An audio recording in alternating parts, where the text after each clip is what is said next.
Hi all, இன்னைக்கு rasmalai recipe தாங்க பார்க்க போறோம். இந்த ரசமலாய் பாத்தீங்கன்னா ஹோம் மேடா வீட்லயே சூப்பர் டேஸ்டியான எம்மியான ரசமலாய் நம்மளுமே வீட்லயே ரெடி பண்ணிடலாங்க.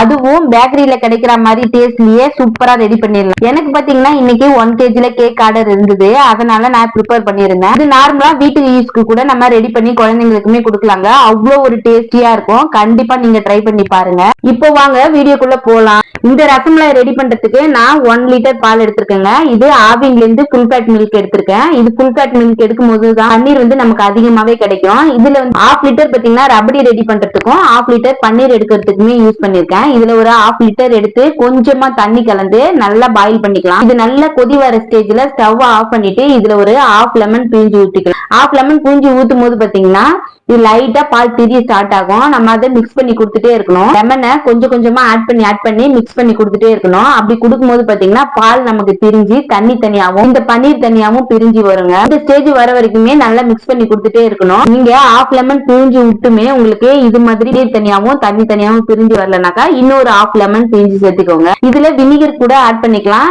நான் எப்போதுமே ரசமலாயோ ரசகுல்லாவோ ரெடி பண்ணும்போது லெமன் மட்டும் தாங்க பூஞ்சி சேர்த்திருக்கேன். அதனால நான் லெமன் மட்டும் பூஞ்சி ஊத்திக்கிறேன். உங்ககிட்ட வினிகர் இருந்தாலும் இதே மெத்தடையே ஃபாலோ பண்ணிக்கோங்க. இப்ப பாருங்க சூப்பரா பிரிஞ்சு வந்துருச்சு. இத வந்து ஒரு வடிகட்டி வச்சு வடிகட்டிக்கலாம். வடிகட்டி மேல ஒரு ஒயிட் கிளாத் வச்சுட்டு நம்ம ரெடி பண்ணி வச்சிருந்த பன்னீரை அதுல ஊத்தி நல்லா தண்ணி எல்லாமே வடிகட்டிக்கணுங்க. இப்ப பாருங்க நம்ம பன்னீர் தனியாவும் அதுல உள்ள தண்ணி தனியாவும் ரிமூவ் பண்ணி எடுத்தாச்சு. இதுல பாத்தீங்கன்னா நல்லா கூலிங்கான சில் வாட்டரா நல்லா ஊத்தி இந்த பன்னீர்ல மிக்ஸ் பண்ணி கொடுக்கணும். ஏன்னா நம்ம லெமனோ இல்ல வினிகரோ ஆட் பண்ணும்போது பாத்தீங்கன்னா அந்த புளிப்பு சுவையும் இருக்கும். ரசமலாய் பண்ணும்போது பாத்தீங்கன்னா அந்த ஸ்மெல்லுமே இருக்கும். அதனால நல்ல கூலிங்கான தண்ணி ஒரு 3-4 டைம் இது மாதிரி ஊத்தி நல்லா மிக்ஸ் பண்ணி கொடுத்து அந்த தண்ணியை வடிகட்டிட்டு நம்ம ரெடி பண்ணி வச்சிருந்த ஒயிட் கிளாத் எடுத்து பூஞ்சி எடுத்துக்கணுங்க. நான் பண்ற மாதிரியே நல்லா டைட்டா பூஞ்சி எடுத்துட்டு இது மேல ஒரு வெயிட் வச்சு நல்லா வடிகட்டிக்கலாம். இதுல எக்ஸ்ட்ரா இருக்கிற தண்ணி எல்லாமே பாத்தீங்கன்னாவே நல்லா வடிகட்டி வந்துடும். 1 ஹவருக்கு அதை அப்படியே விட்டுறலாம். அதை எதுவுமே டிஸ்டர்ப் பண்ண வேண்டாம். இதுல எக்ஸ்ட்ரா இருக்கிற கொஞ்சம் கொஞ்சம் தண்ணியுமே நல்லா ரிமூவ் ஆகி கிடைச்சிருங்க. அது தண்ணி வடிஞ்சிட்டு இருக்கிற டைமுக்குள்ள பாத்தீங்கன்னா நான் கேக்குக்கு பேட்டருமே ரெடி பண்ணிட்டேங்க. பேட்டர் ரெடி பண்ணி அவன்ல வச்சு பேக் பண்ணியுமே எடுத்துட்டேன். சூப்பரான கேக்குமே நமக்கு ரெடி ஆகி வந்துருச்சுங்க. இதை ஒரு பக்கம் ரெடி பண்ணி எடுத்து வச்சுட்டேன்.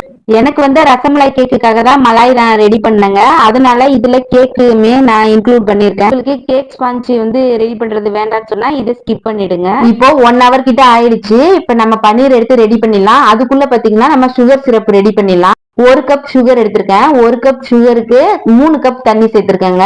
1:3 ரேஷியோ. 1 கப் சுகருக்கு 3 கப் தண்ணி சேர்த்து நல்லா ஸ்டவ் ஆன் பண்ணிட்டேன். இந்த பக்கம் ரபடி ரெடி பண்றதுக்கு 1/2 லிட்டர் பால் சேர்த்து கொதிக்க விட்டுட்டேன். இது ரெண்டுமே கொதிச்சிட்டு இருக்கிற டைமுக்குள்ள பாத்தீங்கன்னா நம்ம பால் ஷேப்ல உருட்டி இதை திரட்டி எடுத்துடலாம். இப்ப பாருங்க சூப்பரா பன்னீர் வந்து கொஞ்சம் கூட தண்ணி இல்லாம உதிரு உதிரா இது மாதிரி கிடைச்சிருக்கு. இது மாதிரி இருந்தாதாங்க பர்ஃபெக்டா வரும். இதை பாத்தீங்கன்னா நல்லா உள்ளங்கையால இது மாதிரி நல்லா பிரஸ் பண்ணி அழுத்தம் கொடுத்து மாவு நல்லா பிசையணும். இதுல முக்கியமான விஷயமே இதுதாங்க. இதை வந்துட்டு நல்லா மிக்ஸ் பண்ணி எடுக்கணும். நான் பாத்தீங்கன்னா கையால மிக்ஸ் பண்ணி எடுக்க மாட்டேன். மிக்ஸி ஜார்ல போட்டு ஒரு 2 பல்ஸ் மட்டும் கொடுத்து எடுத்துப்பேன். ரொம்பவும் போட்டு அரைக்க கூடாது. ஒரு 2 பல்ஸ் மட்டும் கொடுத்து எடுத்தோம்னா நல்லா சாஃப்டான ஸ்ட்ரக்சர்ல மாவு மாதிரி நமக்கு கிடைச்சிரும். அதை தேவையான ஷேப்ல உருட்டி பண்ணி எடுத்து வச்சுக்கிட்டேன். இப்ப பாருங்க சுகர் சிரப்பு ரெடி ஆயிடுச்சு. நல்லா கொதிச்சிட்டு இருக்கு.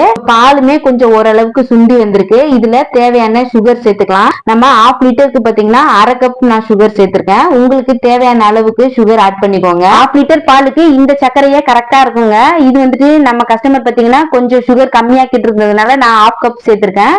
உங்களுக்கு கொஞ்சம் ஸ்வீட்னஸ் வந்து அதிகமா வேணும்னாக்கா இன்னொரு 3/4 கப்போ இல்ல 1 கப்போ எடுத்துக்கலாம். ஆனா இதுவே வந்து கரெக்டான ஸ்வீட்ல இருக்குங்க. இப்ப பாருங்க சுகர் சிரப் வந்து நல்லா பாயில் ஆகி கொதிச்சிட்டு இருக்கு. இந்த ஸ்டேஜ்ல நம்ம திரட்டி வச்சிருந்த பன்னீரை ஒண்ணு இது உள்ள எடுத்து போட்டுடலாம். நம்ம ஒண்ணு எடுத்து உள்ள போடும் போது பாத்தீங்கன்னா ஸ்டவ் லோ பிளேம்ல வச்சு எடுத்து போட்டுக்கலாம். இது போட்டு முடிச்சதுக்கு அப்புறம் ஹை பிளேம்ல வச்சுட்டு ஒரு மூடி போட்டு வேக விட்டுறலாம். ஒரு 10 நிமிஷத்துக்கு இதை டிஸ்டர்ப் பண்ண வேணாம். 10 நிமிஷத்துக்கு அப்புறம் பாத்தீங்கன்னா ஸ்டவ் திரும்பவும் லோ பிளேம்ல வச்சுட்டு ஒரு பால்ஸா திருப்பி போடணும். இதை திருப்பி போட்டுட்டு ஒரு 8 மினிட்ஸ்க்கு இதை நல்லா குக் ஆக விட்டுறலாம். நம்ம பன்னீரை நல்லா மிக்ஸ் பண்ணி எடுக்கும் போதுதான் இந்த அளவுக்கு வீல்சல் எதுவும் இல்லாம சாஃப்டான ஷேப்ல உருட்டவும் வரும். அதே சமயம் நம்ம சுகர் சிரப்ல போட்டு அதை நல்லா வேக வைக்கும் போது பாத்தீங்கன்னா உடையாம உதிராம இதே ஷேப்லயே இருக்குங்க. அதனால நல்லா மிக்ஸ் பண்ணி எடுத்துக்கணும் மாவை. அந்த ட்ரிக்ஸ் மட்டும் ஃபாலோ பண்ணி கண்டிப்பா ட்ரை பண்ணி பாருங்க. பர்ஃபெக்டான ரசமலாய் நம்ம வீட்லயே சூப்பரா ரெடி பண்ணிடலாம். குக் ஆகிட்டு இருக்கிற டைமுக்குள்ள பாத்தீங்கன்னா ரபடி ரெடி பண்ணிடலாம். ரபடிக்கு பாத்தீங்கன்னா பால் வந்து நல்ல சுண்டாயிடுச்சு. பால் கோவா மாதிரி ரொம்ப திக்கா ஆகணும்லாம் அவசியம் இல்லைங்க. ஓரளவுக்கு திக்கானா போதும். பாருங்க இந்த அளவுக்கு திக்கானா போதும். இதுல ட்ரை ரோஸ்ட் பண்ணி வச்சிருந்த பாதாம், முந்திரி, நட்ஸ கொஞ்சமா அரைச்சிட்டு கிரஷ் பண்ணி இது கூடவே நான் ஆட் பண்ணிருக்கேன். ஆட் பண்ணி அதையுமே நல்லா மிக்ஸ் பண்ணிக்கலாம். மிக்ஸ் பண்ணிட்டு இந்த ஸ்டேஜ்ல பாத்தீங்கன்னா நான் பாதாம் மிக்ஸ் தாங்க ஆட் பண்ணிருக்கேன். இதுலயே எல்லோ கலருமே மிக்ஸ் ஆகிருக்கும். அதனால இது ஒரு 2 டிராப்ஸ் ஆட் பண்ணாவே போதும். அந்த நமக்கு கலருமே கிடைச்சிரும், அந்த பிளேவருமே கிடைச்சிருங்க. இது ஆட் பண்ணாம இது இல்லைன்னா கூட பரவாயில்ல, நீங்க நார்மலா எல்லோ ஃபுட் கலர் இருந்தா ஒரு 2 டிராப் ஆட் பண்ணிக்கலாம். எல்லோ ஃபுட் கலர் ஆட் பண்ணும்போது பாத்தீங்கன்னா இதுவுமே நல்ல டேஸ்டியா தாங்க இருக்கும். ஆனா கடையில கிடைக்கிற மாதிரி ஒரிஜினல் டேஸ்ட் இருக்காதுங்க. அதனாலதான் இந்த பாதாம் மிக்ஸ் சேர்த்துக்கிறது. இந்த பாதாம் மிக்ஸ் சேர்க்கும் போது பாத்தீங்கன்னா கடையில கிடைக்கிற மாதிரி ஒரிஜினல் டேஸ்டாவே இருக்கும். இப்ப பாருங்க நம்ம போட்ட பன்னீர் எல்லாமே பாத்தீங்கன்னா டபுள் சைஸா உப்பி வந்திருக்கு. இத ஒரு இது மாதிரி கரண்டி வச்சு நல்லா இந்த சுகர் சிரப்பை பிரஸ் பண்ணி அந்த தண்ணி எல்லாமே வெளியில எடுத்துடலாம். வெளியில எடுத்துட்டு நம்ம ரெடி பண்ணி வச்சிருந்த ரபடியில ஒண்ணா சேர்த்துக்கலாம். இது மாதிரி சுகர் சிரப்பை வடிகட்டிட்டு இதுல ரபடியில ஆட் பண்ணும் போதுதான் அந்த பன்னீர்ல ஃபுல்லா மில்க் எல்லாமே அப்சர்வ் ஆகி நல்ல ஜூசியா ஸ்பான்சியான ரசமலாய் நமக்கு ரெடி ஆகுங்க. இதை டிஸ்டர்ப் பண்ணாம ஓவர் நைட்டுக்கு அப்படி இந்த பால்லயே சோக்காக விட்டுறலாங்க. அப்பதான் சூப்பர் டேஸ்டியான எம்மியான ரசமலாய் நமக்கு ரெடி ஆகும். மினிமம் பாத்தீங்கன்னா ஒரு 3 hours ஆச்சும் இந்த பால்ல இந்த ரசமலாய் வந்து டிப் ஆகி இருக்கணுங்க. நான் ரெடி பண்ண ரசமலாய் கேக் இப்படிதான் இருந்தது. இதோட அவுட்புட் எப்படி இருக்குன்னு கமெண்ட்ல சொல்லுங்க. அவ்வளவுதாங்க, இப்ப சூப்பர் டேஸ்டியான ரசமலாய் நம்ம வீட்லயே ரெடி பண்ணிட்டோம். இதை நீங்களும் ட்ரை பண்ணி பாருங்க, எப்படி வந்ததுன்னு கமெண்ட்ல சொல்லுங்க. இந்த வீடியோ உங்களுக்கு யூஸ்ஃபுல்லா இருந்துச்சுன்னா நம்ம சேனலுக்கு ஒரு லைக் அண்ட் சப்ஸ்கிரைப் பண்ணி சப்போர்ட் பண்ணுங்க. நெக்ஸ்ட் வேற ஒரு இன்ட்ரெஸ்டிங்கான வீடியோல மீட் பண்ணலாம். பாய்.